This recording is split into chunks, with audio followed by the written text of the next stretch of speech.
Hello everyone. Bravo. Happy to meet you once again. Ishimwe kongera guhura namwe. We are going to share the word of God, but before we continue, let's pray. Mbere yuko dusangira ijambo ry'Imana reka dusenge. Dear Heavenly Father, we thank you. Mana data turagushimiye. Thank you for your love and mercy. Tugushimiye ku bw'impuhwe zawe. Thank you for this time you have given to us so that we can share your word.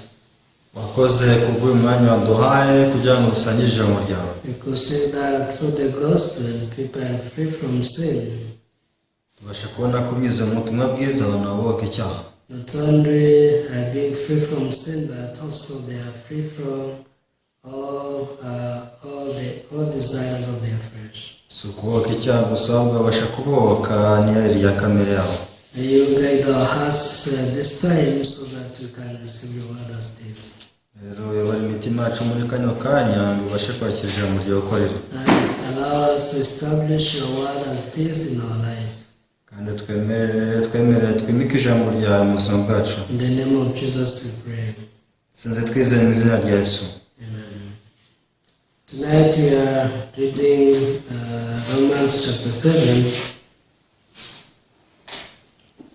Uyu mugoroba tugiye gusoma Abaroma ibice 7. Please open the book of Romans chapter 7. Turambure mu gitabo cy'Abaroma ibice 7. We shall read from verse 1. Turahera ku murongo wa mbere. If you are there, I will read Romans chapter 7 from verse 1. Mwageze ndasoma Abaroma ibice 7 uhereye ku murongo wa mbere.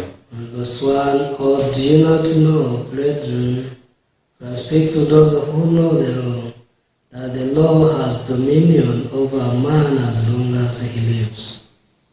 Mbese bene data muzi amategeko, muzi ko amategeko atwara umuntu gusa akiriho.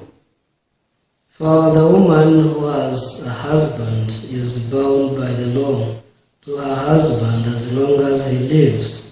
But if the husband dies, she is released from the law of her husband.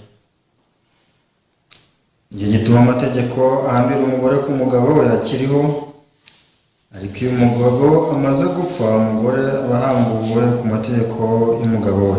So then if, while her husband lives, she marries another man, she will be called an adulteress. But if her husband dies, she is free from that law, so that she is no adulteress, though she has married another man. Nuko rero nicyo gituma iyo umugabo we akiriho niba abaye uwundi mugabo yitwa umusambanyikazi, ariko iyo umugabo we apfuye ntaba agitegekwa n'ayo mategeko. Nicyo gituma ataba umusambanyikazi naho yakirwa n'undi mugabo. Therefore, my brethren, you also have become dead to the law through the blood of Christ, that you may be married to another, to him who was raised from the dead, that we should bear fruit to God.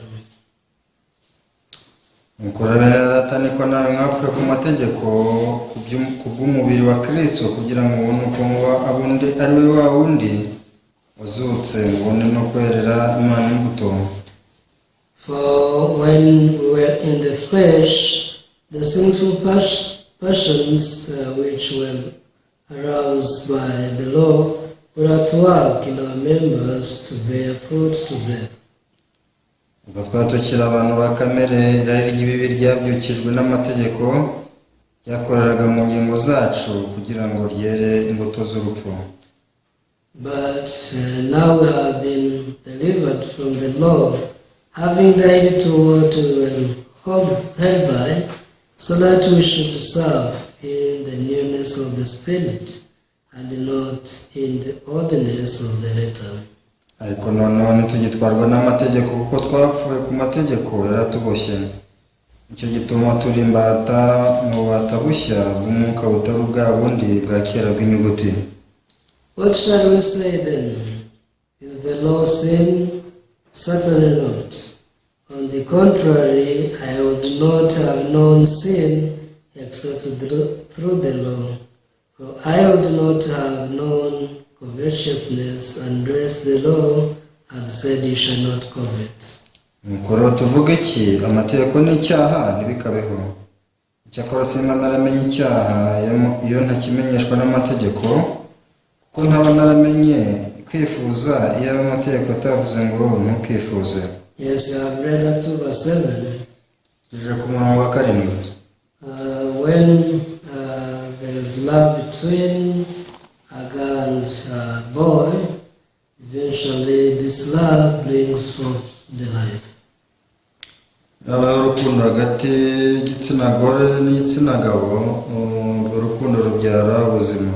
Because when a man loves a woman and they have the same heart, the man can give the seed to the woman, and through this they can make life.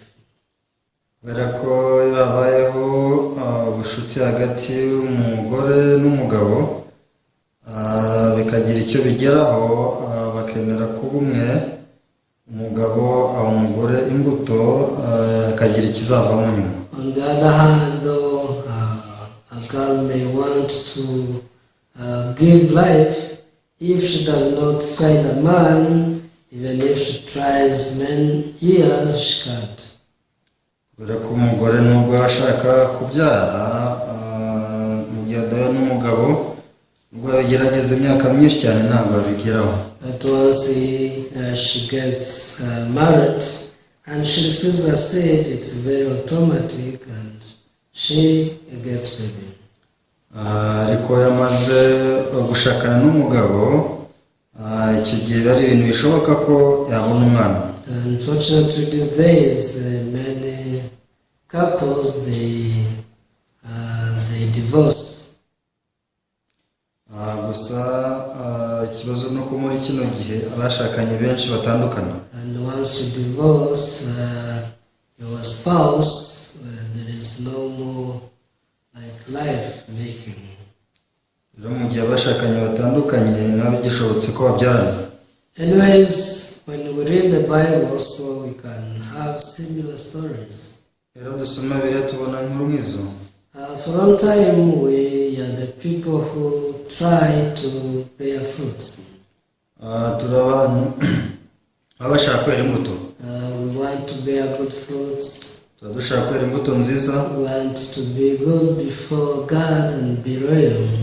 Tuba dushaka kuba beza ku Mana, tuba abanyamurava. But though we tried for so many years, we always fail. Ariko nubwo tubigerageza imyaka myinshi twaratsinzwe. Once our hearts are connected to the heart of God, ariko igihe imitima yacu n'uw'Imana, and once there is this spiritual marriage, mu gihe habayeho kuno gusezerana mu buryo bw'umwuka, it's very simple for man to bear fruits. biroroha cyane ko umuntu yera imbuto. Actually, it's not him who bears fruits, ubundi si we ubwo byara imbuto, because they receive the seed. It's automatic to them. ubwo yakiriye imbuto biroroshye cyane kuba yagira ikivamo. Originally, man is a bad seed. Usanzwe umuntu ni imbuto mbi.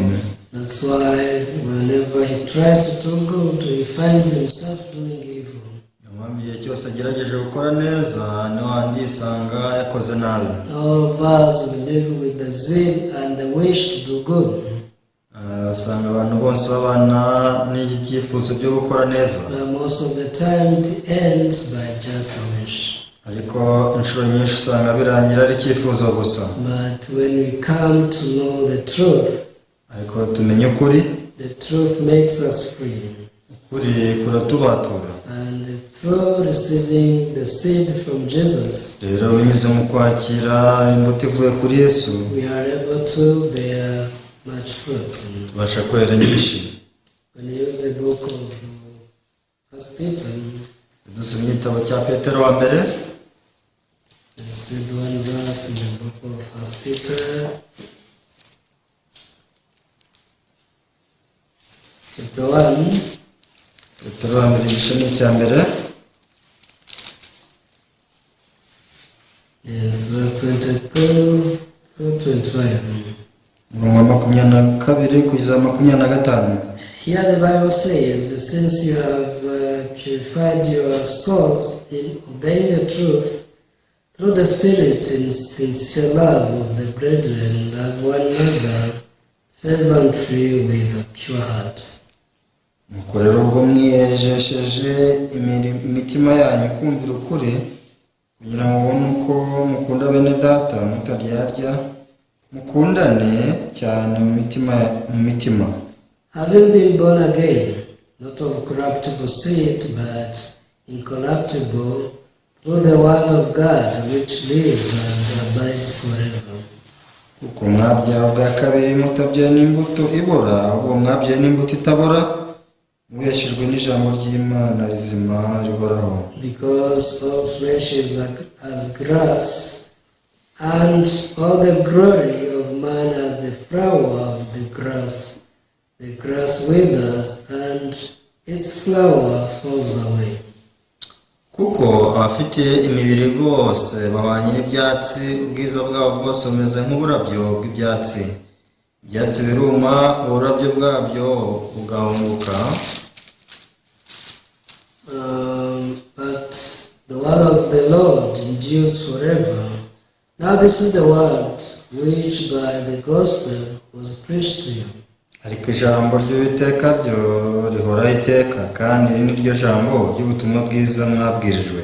Ever the gospel teaches us how we can purify our hearts. Rero ubutumwa bwiza butwigisha uko twakweza imitima yacu. You know, many people, they like to sanctify themselves, Abantu bakunda kwiyeza, but they don't know how they can sanctify themselves. ko ntabwo bazi uburyo ki bakwiyeza.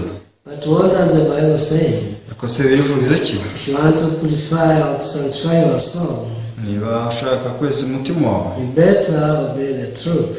ni byiza ko wemera ukuri. You listen to the gospel, Umva ubutumwa bwiza, and once you listen to the gospel and obey it, umara kumva ubutumwa bwiza ukabwemera. that is the true sanctification, the sanctifying yourself. Kwezwa k'ukuri kuzagutunganya. So those people want to sanctify themselves. Bashaka kwiyeza, Tell them to listen to the gospel. nuko batarumva ubutumwa bwiza. You tell them to listen to the gospel and obey the gospel. Babwire bumva ubutumwa bwiza kandi babwemere. In this way they will sanctify themselves. Muri ubu buryo rwose baziyeza. This is how I was able to sanctify myself. Nuko nanjye niyejeje. For so many years I tried to sanctify myself, just trying to do something. Imyaka myinshi nagerageje kwiyeza, ngerageza kureba icyo nakora. But once I heard the gospel, ariko igihe kimwe naje kumva ubutumwa bwiza, I came to realize that I am a tank of sin. That's why I always want to do good, but I do evil. naje kumenya ko ndi umunyabyaha, niyo mpamvu nubwo nuzuye ibyaha, niyo mpamvu ngerageza gukora ibyiza simbikora. But once I realized the truth, I obeyed this truth. Ngo namenya ukuri rero narakwemeye. I am so evil. Ndi umuntu wanduye gusa. I cannot be good in the eyes of God. Gusa ntabwo nabasha gukora neza imbere y'Imana. My righteousness is like filthy rags. Ubukiranuka kwanjye kumeze nk'ubushwambagara bwambaye ibisiga. What I call good is evil in the eyes of God. Kubyo nita ibyiza ku Mana ni bibi. But God has given me the gospel. Ariko Imana yampaye ubutumwa bwiza, And the gospel tells me how I can be sanctified. kandi ubutumwa bwiza bunsobanurira uko nshobora kwezwa. In fact, I am already sanctified. Yego nareshejwe, Because the sanctification was done 2,000 years ago. kuko uko kwezwa nakuboneye mu myaka irenga 2000. But I need to sanctify my soul by just obeying this truth. Rero icyo gihe nziyeza binyuze mu kwemera ukuri. This is what verse 22, what Apostle Peter was saying. Nibyo umukozi w'Imana, intumwa y'Imana Petero yavuze mu murongo wa 23. Yes, he said, since you have purified your souls in obeying the truth through the Spirit. Yaravuze ngo nuko ubwo mwiyejesheje imitima kumvira kuri kugira ngo mubone uko mukunda bene data mutaryarya. Yes, everyone, have you purified your soul? Ese mwejeje imitima yanyu? Are you now sanctified? Ese mwarejejwe? If you are still a sinner, ukiri umunyabyaha, if you think that you are still that sinner, utekereza ko uri umunyabyaha mubi wanduye, if you think that you still need to sanctify yourself, utekereza ko ugikeneye kwiyeza, you have one problem. ikibazo kimwe ufite. Either you didn't listen to the gospel, ushobora kuba utarumvise ubutumwa bwiza, or you didn't obey the gospel. cyangwa se warabwumviye, Because you didn't obey it. ntabwo wabwumviye, ntabwo wabwemeye. That's why you still have sin in your heart. niyo mpamvu gifite icyaha mu mutima wawe. Those who obeyed the truth, rero abumviye ubutumwa bwiza they sanctified themselves, bariyejeje and they became holy and righteous. kandi babaye abera abakiranutsi. And verse 23 says, having been born again, not of corruptible seed, but incorruptible, through the word of God, which lives and abides forever. mu 23 tukavuga ngo kuko mwabyawe ubwa kabiri mutabyaye n'imbuto ibora, ahubwo mwabyaye n'imbuto itabora, mubeshejwe n'ijambo ry'Imana rizima rihoraho. Yes, only the word of God abides forever. iri jambo ry'Imana ryo rihoraho iteka. And once we receive this word, it is an incorruptible seed. kandi iri jambo turyakiye rimera nk'imbuto itabora. This seed bears fruits.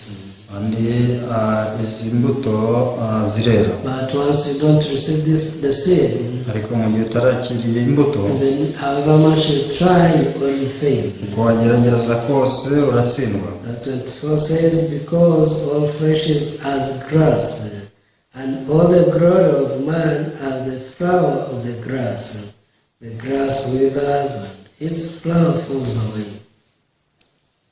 kuko abafite imibiri bose bahwanye n'ibyatsi, ubwiza bwabo bwose bumeze nk'uburabyo bw'ibyatsi, ibyatsi biruma uburabyo bwabyo bugahunguka. Why do people, though they try to sanctify themselves, they still find that they are sinners? ese kuki abantu nubwo bagerageza kweza bahora basanga ari abanyabyaha? Though they try to do good, but still they confess that they are sinners. bagerageza gukora ibyiza ariko n'abandi bahora basanga ari abanyabyaha. The reason is in verse 24.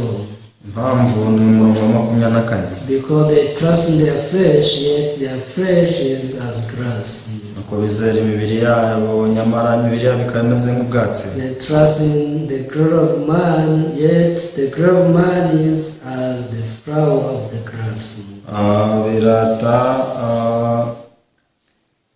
birata ikuzo ryabo, ariko nyamara nta kindi ni nk'ubwatsi bwuma. Because the grass withers and its flower falls away.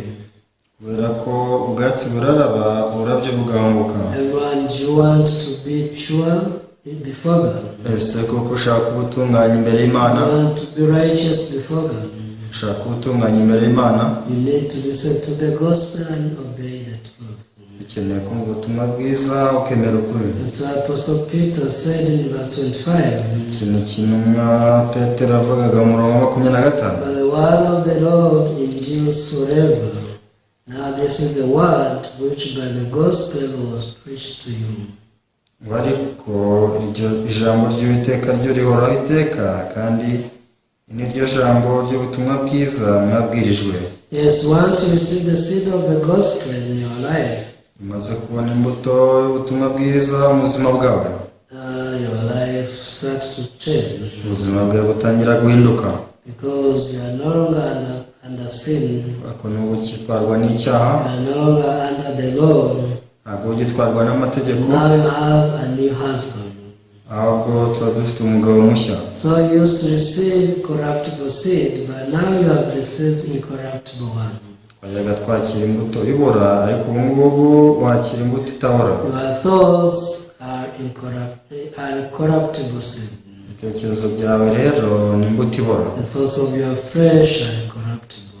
kandi isoko y'ibitekerezo byawe irangiritse. But once you realize that your thoughts are corruptible, you can trust in the seed from God, that is Jesus. rero tumenya ngo ibitekerezo byacu byarangiritse, twakwemera ijambo ry'Imana rero ngo ituruka kuri Yesu. So today we read Romans chapter 7. rero twasomye abaroma ibice 7. It's a story which is somewhat funny, ni inkuru isa naho isekeje, but it demonstrates our life. It speaks more about our spiritual life. ariko iravuga neza ibijyanye n'ubuzima bwacu bw'umwuka. Here Apostle Paul spoke about a husband and a woman. Numa Pawulo navuze iby'umugabo n'umugore, And he related this to we who once were under the law, but one day we received the new husband who is Jesus. bijyanye natwe twabaga dutwara n'amategeko ariko tukaza kwakira cyangwa se kubona undi mugabo mushya ari we Yesu. Yes, verse 2 says, "For the woman who has a husband is bound by the law to her husband as long as he lives. But if the husband dies, she is released from the law of her husband." Umurongo wa kabiri avuga ngo iki gituma amategeko ahambira umugore ku mugabo akiriho, ariko iyo umugabo amaze gupfa umugore aba ahambuwe ku mategeko y'umugabo we. So if you had vows between you and your spouse, niba hari indahiro hagati y'uwo mwashakanye, from that time you are bound by that law. kubera icyo gihe rero uboshywe n'iyo ndahiro Until one of you dies, kugeza ubwo umwe azapfira, you will be bound. uzaba uboshywe nayo. But when can a spouse be released from the vow? Kose ni ryari uwo mwashakanye ashobora kuboka iyo ndahiro? It's when one dies. Ni igihe umwe muri bo yapfuye. So verse 3, Apostle Paul said, "So then if, while her husband lives, she marries another man, she will be called an adulteress. But if her husband dies, she is free from that law, so that she is no adulteress, though she has married another man." Mu wa gatatu uti nuko rero nicyo gituma iyo umugabo we akiriho yabaye undi mugabo yitwa umusambanyikazi, ariko iyo umugabo apfuye ntaba agitegekwa n'ayo mategeko, nicyo gituma ataba umusambanyikazi nawe yakirwa n'undi mugabo. Yes, what does this mean? Si bishaka kuvuga iki? So we have so many adulterous people in the world. Mu isi dufite abasambanyi n'abasambanyikazi benshi, So-called Christians. bita abakristo. So many people, they are adulterous because abenshi usanga ari abasambanyi n'abasambanyikazi. Kubera iki? they want to mix the law and the grace of God. Nuko bashaka kuvanga ubuntu bw'Imana n'amategeko. They say, yes, we were saved by the grace. Baravuga ati yego rwose turabyemera ko twacunguwe no kwizera, We still need the law. ariko turacyakeneye n'amategeko. We should keep the law. Tugomba kubahiriza n'amategeko. If you don't keep the law, we shall perish. Niba tutubahirije amategeko twarimbuka. Everyone, this is adulterous. Rero ibi ni ubusambanyi mu buryo bw'umwuka. So once you live like this, rero ukomeje ukabaho gutya, it means your former husband is still alive, yet you want to marry another. bisa naho umugabo wawe wa mbere akiriho kandi ukaba ushaka gushaka undi wa kabiri. Or if you have ever received the salvation kandi niba warigeze wakira agakiza and you go back to the law, ugasubira gutwarwa n'amategeko, you are nothing but adulterous, nta kindi usibye kuba uri umusambanyi, because you mix. kubera ko uravanga. God hates mixture. kandi Imana yanga uruvange. God always separates things. Igihe cyose Imana itandukanya ibintu. One day the earth was covered by the darkness. Igihe kimwe isi yari itwikiriwe n'umwijima, And God saw it. Imana irabibona, And He sent the light to the world. hanyuma yohereza umucyo hano ku isi. Immediately the earth got the light. Rero ako kanya isi yabonye umucyo. As you know, when the light comes, the darkness disappears. Nuko mubizi rero umucyo uje umwijima urahunga. But it doesn't go far. Ako burya ntuburi kure, It is around. ubu hari n'ubundi. Then God saw it. Imana yabibonye. Do you know what He did? ese uzi icyo wakoze? God separated the darkness from the light. Ati Imana yatandukanyije umucyo n'umwijima. Actually, God could not take rest until He separates the two. Ubundi Imana ntigeze iruhuka itaratandukanya ibyo byombi. God is a God of separation. God is God who separates things. Imana ni itandukanya ibintu. Darkness from light. Tandukanya umucyo n'umwijima. That's why God wants you also to separate. Mpamvu natwe Imana ishaka ko tuba dutandukanye. So verse 4 says, therefore, my brethren, you also have become dead to the law, through the blood of Christ, that you may be married to another, to him who was raised from the dead, that we should bear fruit to God. Mu kane ati nuko bene data niko namwe mwapfuye ku mategeko kubw'umubiri wa Kristo, kugira ngo mubone ko abundi ari bo babundi bazutse mubone no kwerera Imana imbuto. Yes, for us to marry Jesus, for us to be married to Jesus, kugira ngo baba Yesu, we had to make sure that our former husband died. tugomba kumenya ko umugabo wacu wa mbere yapfuye. That is the law. Ni amategeko. But when you read verse 7, akose umurongo wa karindwi, the Bible asks this question, what shall we say then? Is the law sin? Certainly not. On the contrary, I do not have known sin except through the law. For I would not have known covetousness unless the law had said, you shall not covet. umurongo wa karindwi uti nuko tuvuga iki? Amategeko ni icyaha ntibikabeho. Cyakora simba naramenye icyaha iyo nakimenyeshwa n'amategeko, kuko ntaba naramenye kwifuza yaba amategeko atavuze ngo ntukifuze. Yes, some people think that law is bad. Aravuga ngo amategeko ni mabi, But it's not true. ariko siko biri. The law is good. Amategeko ni meza And the law is holy. kandi arera. But the problem, man is evil and nothing. Ariko ikibazo ni uko twebwe twayahawe turi babi kandi banduye. That's why we cannot live together with the law. Niyo mpamvu bidashoboka ko twababa amategeko. Then God prepared for us another way. Cyatumye Imana idutegura indi nzira nshya. Yes, through the law, God taught us two things. Rero unyuze mu mategeko Imana yatwigishije ibintu bibiri. One, He taught us that we are evil. We are too evil to be righteous through the law. Icya mbere ni uko yatwigishije ko turi abantu babi cyane banduye badashobora kuba bakiranutse ku Mana binyuze mu mategeko. Number two, the law became our tutor to make us meet another husband. Ikindi kandi amategeko yatubereye umushorera kugira ngo duhure n'undi mugabo wa kabiri. That's why after we die to the law, Niyo mpamvu tumaze gupfa ku mategeko, we get married to Jesus. twashatswe na Yesu. So now our husband is Jesus. Niyo mpamvu umugabo wacu ari Yesu. If you have believed in the gospel, Iyo warize ubutumwa bwiza, now you have a new husband, ufite umugabo mushya, but you make sure that your former husband died. ariko ugomba kubanza ukareba neza n'umugabo wawe wa kera yarapfuye. Never mix the law and the grace. Kuko igihe cyose baravanga amategeko n'ubuntu. Don't mix the grace and the law. Rero ntimukavanga amategeko n'ubuntu, But accept your husband, aho your husband. mwemera umugabo wanyu wa kabiri. I hope that you can think about your heart, Ngiye ko mwatekereza ku mutima wanyu how you live. kubaho. If you mix the law and the grace, Niba ujya ubaho uvanga ubuntu n'amategeko, you are adulteress. uri umusambanyi. So you need to repent. Rero ukeneye kwihana. And if you have received the grace of God, Rero niba warakira ubuntu bw'Imana, make sure that you are bound by the grace wabaye uw'ubuntu, ubaswe n'ubuntu, and have faith in the grace of God, because that is the corruptible seed.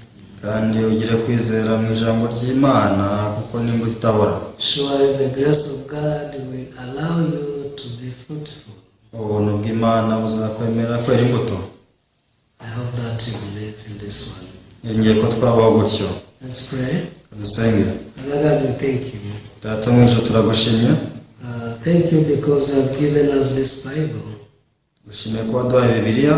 Through the Bible we can know the heart of God. Binyuze mu Bibiliya twamenya umutima w'Imana. Through the Bible we cannot be deceived anymore by Satan. Binyuze muri Bibiliya ntabwo ushobora gushukwa na Satani. Satan has deceiving us for so many years. Satani ahereye kera kose adushuka. He always put in our minds the mixture.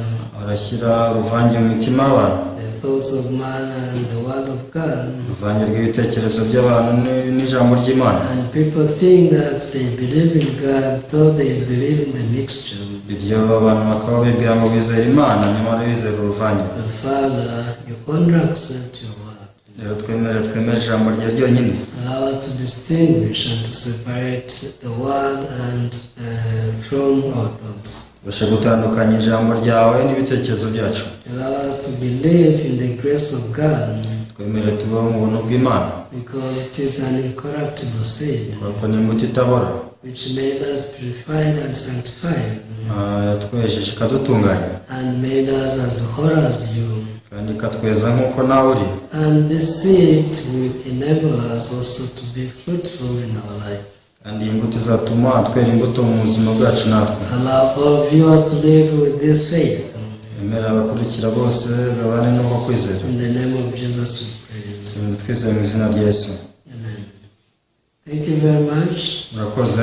See you next time. Tuzasubira ubutaha.